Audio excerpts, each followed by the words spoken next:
ರಾಜ್ಯ ರಾಜಕೀಯದಲ್ಲಿ ಈಗ ಮತ್ತೊಂದು ಸಂಚಲನ ಸೃಷ್ಟಿಯಾಗಿದೆ. ಕೇಂದ್ರ ಸರ್ಕಾರದ ವಿರುದ್ಧ ಸಮರ ಸಾರಲು ಸಿದ್ದರಾಮಯ್ಯ ಅಸ್ತ್ರವೊಂದನ್ನು ಸಿದ್ಧಪಡಿಸಿದ್ದಾರೆ. ದೆಹಲಿಯಲ್ಲಿ ಪ್ರಧಾನಿ ನರೇಂದ್ರ ಮೋದಿ ಅವರ ಮನೆಗೆ ಮುತ್ತಿಗೆ ಹಾಕುವ ಎಚ್ಚರಿಕೆಯನ್ನು ಸಿಎಂ ಸಿದ್ದರಾಮಯ್ಯ ನೀಡಿದ್ದಾರೆ. ಯಾಕೆ ಈ ಆಕ್ರೋಶ? ಸಿದ್ದರಾಮಯ್ಯನವರ ಈ ನಿರ್ಧಾರದ ಹಿಂದಿರುವ ಅಸಲಿ ಕಾರಣವೇನು? ಇದರಿಂದ ರಾಜಕೀಯದಲ್ಲಿ ಏನೆಲ್ಲ ಬದಲಾವಣೆಗಳಾಗಬಹುದು ಅನ್ನೋ ಬಗ್ಗೆ ಒಂದು ವಿಶೇಷ ವರದಿ ಇದೆ, ಬನ್ನಿ ನೋಡ್ತಾ ಹೋಗೋಣ. ಸ್ನೇಹಿತರೆ, 2026 ಏಪ್ರಿಲ್ ತಿಂಗಳು ಕರ್ನಾಟಕದ ರಾಜಕೀಯದಲ್ಲಿ ಅಭೂತಪೂರ್ವ ಸಂಘರ್ಷಕ್ಕೆ ಸಾಕ್ಷಿಯಾಯಿತು. ರಾಜ್ಯ ಮತ್ತು ಕೇಂದ್ರ ಸರ್ಕಾರದ ನಡುವಿನ ದೀರ್ಘಕಾಲದ ಹಣಕಾಸಿನ ಭಿನ್ನಾಭಿಪ್ರಾಯಗಳು ಮತ್ತು ಪ್ರಾದೇಶಿಕ ಅಸ್ಮಿತೆಯ ಹೋರಾಟವು ಮುಖ್ಯಮಂತ್ರಿ ಸಿದ್ದರಾಮಯ್ಯನವರು ನೀಡಿದ ಒಂದು ಸ್ಫೋಟಕ ಹೇಳಿಕೆಯ ಸುತ್ತ ಕೇಂದ್ರೀಕೃತವಾಯಿತು. ಬಾಗಲಕೋಟೆಯಲ್ಲಿ ನಡೆದ ಉಪಚುನಾವಣೆಯ ಪ್ರಚಾರದ ಸಂದರ್ಭದಲ್ಲಿ ಎಲ್ಪಿಜಿ ಅಭಾವದಿಂದ ಕಂಗೆಟ್ಟಿರುವ ನಾಗರಿಕರು ಮತ್ತು ಆಟೋ ಚಾಲಕರು ಪ್ರಧಾನಿ ನರೇಂದ್ರ ಮೋದಿ ಅವರ ಮನೆಗೆ ಮುತ್ತಿಗೆ ಹಾಕಬೇಕು ಎಂದು ನೀಡಿದ ಕರೆ ಕೇವಲ ಒಂದು ರಾಜಕೀಯ ಘೋಷಣೆಯಾಗಿರದೆ ಅದು ದಶಕಗಳಿಂದ ಮಡುಗಟ್ಟಿದ್ದ ಪ್ರಾದೇಶಿಕ ಅಸಮಾನದ ಹೊರಹಾಕುವಿಕೆಯಾಗಿತ್ತು. ಸ್ನೇಹಿತರೆ, ಏಪ್ರಿಲ್ 3ರಂದು ಬಾಗಲಕೋಟೆಯಲ್ಲಿ ಮಾತನಾಡಿದ ಮುಖ್ಯಮಂತ್ರಿ ಸಿದ್ದರಾಮಯ್ಯನವರು ಮಾಧ್ಯಮಗಳನ್ನು ಉದ್ದೇಶಿಸಿ ಮಾತನಾಡುತ್ತಾ ಕೇಂದ್ರ ಸರ್ಕಾರದ ವಿರುದ್ಧ ತೀಕ್ಷ್ಣವಾದ ವಾಗ್ದಾಳಿಯನ್ನೇ ನಡೆಸಿದರು. ಈ ಸಮಯದಲ್ಲಿ ರಾಜ್ಯದ ವಿವಿಧೆಡೆ ಆಟೋ ಚಾಲಕರು ಮತ್ತು ಸಣ್ಣ ಉದ್ಯಮಿಗಳು, ಹೋಟೆಲ್ ಉದ್ಯಮಿಗಳು ಅನಿಲದ ಅಭಾವದ ಹಿನ್ನೆಲೆಯಲ್ಲಿ ಆಹಾರ ಸಚಿವ ಕೆಎಚ್ ಮುನಿಯಪ್ಪ ಅವರ ಮನೆಗೆ ಮುತ್ತಿಗೆ ಹಾಕಲು ಯೋಜಿಸಿದ್ದಾರೆ ಎಂಬ ವರದಿಗಳು ಬಂದಿದ್ವು.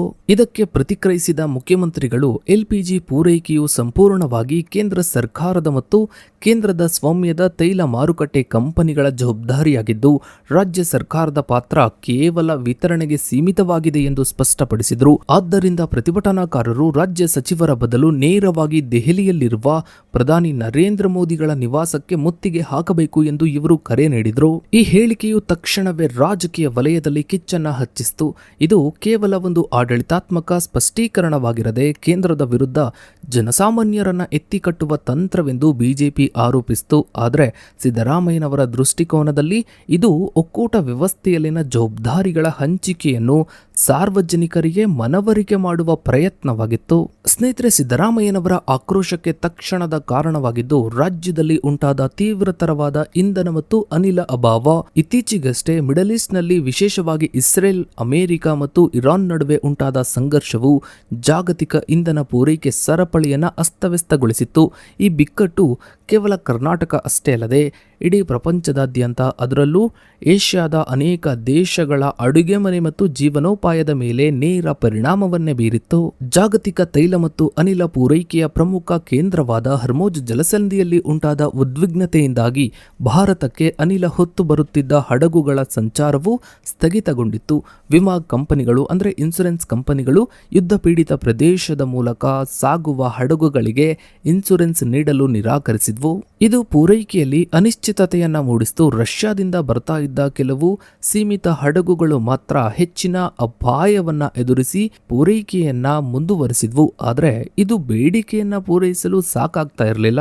ಉಪಮುಖ್ಯಮಂತ್ರಿ ಡಿ.ಕೆ. ಶಿವಕುಮಾರ್ ಅವರು ಈ ಸಂದರ್ಭದಲ್ಲಿ ಗಂಭೀರ ಆರೋಪವೊಂದನ್ನ ಮಾಡಿದ್ರು. ಭಾರತಕ್ಕೆ ಬಂದ 2 ಪ್ರಮುಖ ಇಂಧನ ಹಡಗುಗಳನ್ನ ಕೇಂದ್ರ ಸರ್ಕಾರವು ಕೇವಲ ಗುಜರಾತ್ ಬಂದರುಗಳಿಗೆ ನಿರ್ದೇಶಿಸಿದೆ ಮತ್ತು ಮಂಗಳೂರು ಅಥವಾ ಚೆನ್ನೈ ಬಂದರುಗಳಿಗೆ ಹಂಚಿಕೆ ಮಾಡಿಲ್ಲ ಎಂದು ಇವರು ದೂರಿದರು. ಇದು ಕೇಂದ್ರದ ಉತ್ತರ ಭಾರತದ ಪರ ಧೋರಣೆಯನ್ನ ಎತ್ತಿ ತೋರಿಸುತ್ತದೆ ಎಂಬುದು ಇವರ ವಾದವಾಗಿತ್ತು. ಏಪ್ರಿಲ್ ಹೊತ್ತಿಗೆ ಕರ್ನಾಟಕದ 5 ಲಕ್ಷಕ್ಕೂ ಹೆಚ್ಚು ಆಟೋ ಚಾಲಕರು ಮತ್ತು ಲಕ್ಷಾಂತರ ಸಣ್ಣ ಹೋಟೆಲ್ ಮಾಲೀಕರು ಅನಿಲವಿಲ್ಲದೆ, ಎಲ್ಪಿಜಿ ಇಲ್ಲದೆ ಕಂಗೆಟ್ಟರು. ಬೆಂಗಳೂರಿನಲ್ಲಿ ಆಟೋ, ಎಲ್ಪಿಜಿ ಮತ್ತು ಸಿಎನ್ಜಿ ಕೇಂದ್ರಗಳ ಸಂಖ್ಯೆಯು 60-70ರಿಂದ ಕೇವಲ 10-15ಕ್ಕೆ ಕುಸಿಯಿತು. ಅಂದರೆ ಸುಮಾರು 80% ಕೇಂದ್ರಗಳು ಮುಚ್ಚಲ್ಪಟ್ವು. ಇದರ ಪರಿಣಾಮವಾಗಿ ಇಂಧನ ಬೆಲೆಯಲ್ಲಿ ಭಾರಿ ಏರಿಕೆ ಕಂಡುಬಂದಿತ್ತು. ಮಾರ್ಚ್ 2026ರಲ್ಲಿ ಪ್ರತಿ ಲೀಟರ್ಗೆ 58ರಿಂದ 61 ರೂಪಾಯಿ ಇದ್ದ ಆಟೋ ಎಲ್ಪಿಜಿ ಬೆಲೆಯು ಕೇವಲ ವಾರಗಳಲ್ಲಿ 105ರಿಂದ 120ಕ್ಕೆ ಜಿಗಿಯಿತು. ಖಾಸಗಿ ವಿತರಕರು 135ವರೆಗೆ ವಸೂಲಿಯನ್ನ ಮಾಡ್ತಾ ಇದ್ರು. ಇನ್ನು ವಾಣಿಜ್ಯ ಸಿಲಿಂಡರ್ಗಳ ಬೆಲೆಯು 2000 ದಾಟಿತ್ತು ಮತ್ತು ಬ್ಲಾಕ್ ಮಾರ್ಕೆಟ್ನಲ್ಲಿ 6,000ದವರೆಗೆ ಮಾರಾಟವಾಗ್ತಿತ್ತು. ಈ ಬೆಲೆ ಏರಿಕೆಯು ಕೇವಲ ಅಂಕಿಅಂಶಗಳಾಗಿರದೆ ದಿನಗೂಲಿ ನೌಕರರ ಜೀವನದ ಮೇಲೆ ಕೂಡ ಒಂದು ರೀತಿ ದೊಡ್ಡ ಗದ ಪ್ರಹಾರವನ್ನೇ ಮಾಡಿತ್ತು. ಇನ್ನು ಸ್ನೇಹಿತರೆ, ಸಿದ್ದರಾಮಯ್ಯನವರ ಮೋದಿ ಮನೆಗೆ ಮುತ್ತಿಗೆ ಕರೆಯ ಹಿಂದೆ ಕೇವಲ ಅನಿಲ ಬಿಕ್ಕಟ್ಟು ಮಾತ್ರವಿರಲಿಲ್ಲ. ಬದಲಾಗಿ ಕೇಂದ್ರ ಸರ್ಕಾರವು ಕರ್ನಾಟಕಕ್ಕೆ ಮಾಡ್ತಾ ಇರುವ ನಿರಂತರ ಹಣಕಾಸಿನ ಅನ್ಯಾಯದ ವಿರುದ್ಧದ ಸುದೀರ್ಘ ಹೋರಾಟದ ಭಾಗವಾಗಿತ್ತು. ಮುಖ್ಯಮಂತ್ರಿಗಳ ಪ್ರಕಾರ 15ನೇ ಹಣಕಾಸು ಆಯೋಗದ ಶಿಫಾರಸುಗಳ ಜಾರಿಯಿಂದಾಗಿ ಕರ್ನಾಟಕವು ಕಳೆದ 5 ವರ್ಷಗಳಲ್ಲಿ ಒಟ್ಟು 1.87 ಲಕ್ಷ ಕೋಟಿ ನಷ್ಟವನ್ನ ಅನುಭವಿಸಿದೆ. 14ನೇ ಹಣಕಾಸು ಆಯೋಗದ ಅವಧಿಯಲ್ಲಿ ಕರ್ನಾಟಕದ ತೆರಿಗೆ ಹಂಚಿಕೆಯ ಪಾಲು 4.71% ರಷ್ಟಿತ್ತು. ಆದರೆ 15ನೇ ಹಣಕಾಸು ಆಯೋಗವು ಇದನ್ನ 3.64%ಗೆ ಇಳಿಸಿದೆ. ಜನಸಂಖ್ಯಾ ನಿಯಂತ್ರಣ ಮತ್ತು ಉತ್ತಮ ಆಡಳಿತವನ್ನ ಅಳವಡಿಸಿಕೊಂಡಿರುವುದಕ್ಕಾಗಿ ಕರ್ನಾಟಕಕ್ಕೆ ಶಿಕ್ಷೆ ನೀಡಲಾಗಿದೆ ಎಂಬುದು ಕಾಂಗ್ರೆಸ್ ಸರ್ಕಾರದ ಬಲವಾದ ವಾದವಾಗಿದೆ. ಈ ಹಂಚಿಕೆಯ ಇಳಿಕೆಯಿಂದಾಗಿ ಕೇವಲ ತೆರಿಗೆಯ ರೂಪದಲ್ಲೇ ರಾಜ್ಯವು ಸುಮಾರು 62,098 ಕೋಟಿಗಳನ್ನ ಕಳೆದುಕೊಂಡಿದೆ.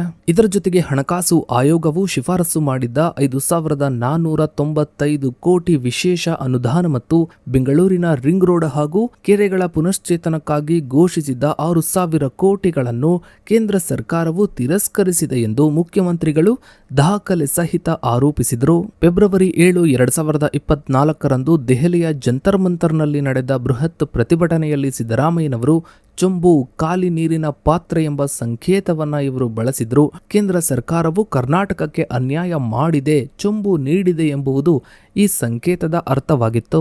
ಕರ್ನಾಟಕವು ದೇಶದಲ್ಲಿ 2ನೇ ಅತಿ ಹೆಚ್ಚು ತೆರಿಗೆ ಸಂಗ್ರಹಿಸುವ ರಾಜ್ಯವಾಗಿದ್ದು, ಸಂಗ್ರಹಿಸಿದ ಪ್ರತಿ 100 ರೂಪಾಯಿಯಲ್ಲಿ ಕೇವಲ 13ರಿಂದ 15 ಪೈಸೆಗಳು ಮಾತ್ರ ರಾಜ್ಯಕ್ಕೆ ವಾಪಸ್ ಬರ್ತಾ ಇವೆ ಎಂದು ಸಿದ್ದರಾಮಯ್ಯ ವಿವರಿಸಿದರು. ಉತ್ತರ ಭಾರತದ ರಾಜ್ಯಗಳಾದ ಉತ್ತರ ಪ್ರದೇಶ ಮತ್ತು ಬಿಹಾರಗಳಿಗೆ ಕ್ರಮವಾಗಿ 31,962 ಕೋಟಿ ಮತ್ತು 17,921 ಕೋಟಿಗಳನ್ನು ನೀಡಲಾಗ್ತಾ ಇದೆ. ಆದರೆ ಉತ್ತಮ ಆಡಳಿತವನ್ನ ನೀಡುವ ದಕ್ಷಿಣದ ರಾಜ್ಯಗಳನ್ನ ಕಡೆಗಣಿಸಲಾಗ್ತಾ ಇದೆ ಎಂಬುದು ಇವರ ಪ್ರತಿಭಟನೆಯ ಮುಖ್ಯ ಧ್ವನಿಯಾಗಿತ್ತು. ಇನ್ನು ಸ್ನೇಹಿತರೆ, ಮುಖ್ಯಮಂತ್ರಿ ಸಿದ್ದರಾಮಯ್ಯನವರ ಆತಂಕದ ಮತ್ತೊಂದು ಪ್ರಮುಖ ವಿಷಯವೇನು ಅಂದ್ರೆ 2026ರ ನಂತರ ಪ್ರಸ್ತಾಪಿಸಲಾಗ್ತಾ ಇರುವ ಲೋಕಸಭಾ ಕ್ಷೇತ್ರಗಳ ಮರು ವಿಂಗಡಣೆ. ಇದನ್ನು ಇವರು ಒಕ್ಕೂಟ ವ್ಯವಸ್ಥೆಯ ಮೇಲಿನ ಹಲ್ಲೆ ಎಂದು ಬಣ್ಣಿಸ್ತಾ ಇದ್ದಾರೆ. ಜನಸಂಖ್ಯೆಯ ಆಧಾರದ ಮೇಲೆ ಕ್ಷೇತ್ರಗಳನ್ನ ಮರುವಿಂಗಡಿಸಿದ್ರೆ ಜನಸಂಖ್ಯಾ ನಿಯಂತ್ರಣ ಮಾಡಿದ ದಕ್ಷಿಣದ ರಾಜ್ಯಗಳ ರಾಜಕೀಯ ಪ್ರಾತಿನಿಧ್ಯವು ಕುಸಿಯುತ್ತದೆ ಮತ್ತು ಉತ್ತರ ಭಾರತದ ರಾಜ್ಯಗಳ ಹಿಡಿತವು ಹೆಚ್ಚಾಗುತ್ತದೆ ಎಂಬುದು ಇವರ ವಾದ. ಸಿದ್ದರಾಮಯ್ಯನವರು ಬಿಡುಗಡೆ ಮಾಡಿದ ಅಂಕಿ ಅಂಶಗಳ ಪ್ರಕಾರ ಲೋಕಸಭಾ ಕ್ಷೇತ್ರಗಳ ಸಂಖ್ಯೆ 543ರಿಂದ 816ಕ್ಕೆ ಏರಿಕೆಯಾದರೂ ದಕ್ಷಿಣ ಭಾರತದ ರಾಜ್ಯಗಳ ಪಾಲಿನಲ್ಲಿ ಯಾವುದೇ ಗಣನೀಯ ಸುಧಾರಣೆಗಳಿರುವುದಿಲ್ಲ. ಬದಲಾಗಿ ಬಿಜೆಪಿ ಪ್ರಬಲವಾಗಿರುವ ಉತ್ತರ ಭಾರತದ 7 ರಾಜ್ಯಗಳು ಅತಿ ಹೆಚ್ಚು ಲಾಭವನ್ನ ಪಡೆಯುತ್ತವೆ. ಈ ಲೋಕಸಭಾ ಕ್ಷೇತ್ರಗಳ ಮರು ವಿಂಗಡಣೆಯ ಬಗ್ಗೆ ಖಂಡಿತ ಮುಂದಿನ ವಿಡಿಯೋದಲ್ಲಿ ನಾವು ಇನ್ನೂ ಹೆಚ್ಚಿನ ಸಂಪೂರ್ಣ ಮಾಹಿತಿಯನ್ನ ತಿಳಿಸ್ತೀವಿ. ಸೊ ಇದಾಗಿತ್ತು ಸ್ನೇಹಿತರೆ ಇವತ್ತಿನ ಈ ಒಂದು ವಿಡಿಯೋದ ಬಗ್ಗೆ ನಿಮ್ಮ ಅನಿಸಿಕೆ ಅಭಿಪ್ರಾಯಗಳನ್ನು ತಪ್ಪದೆ ಕಮೆಂಟ್ ಸೆಕ್ಷನ್ ಅಲ್ಲಿ ಕಮೆಂಟ್ ಮಾಡಿ. ಹಾಗೆ ವಿಡಿಯೋಗೊಂದು ಲೈಕ್ ಮಾಡ್ತಾ ವಿಡಿಯೋನ ಆದಷ್ಟು ಎಲ್ಲ ಕಡೆ ಶೇರ್ ಮಾಡಿ. ನೀವಿನ್ನು ನಮ್ಮ ಚಾನಲ್ಗೆ ಸಬ್ಸ್ಕ್ರೈಬ್ ಆಗಿಲ್ಲ ಅಂದ್ರೆ ಕೆಳಗಡೆ ಕಾಣ್ತಾ ಇರೋ ಸಬ್ಸ್ಕ್ರೈಬ್ ಅನ್ನು ಕ್ಲಿಕ್ ಮಾಡಿ.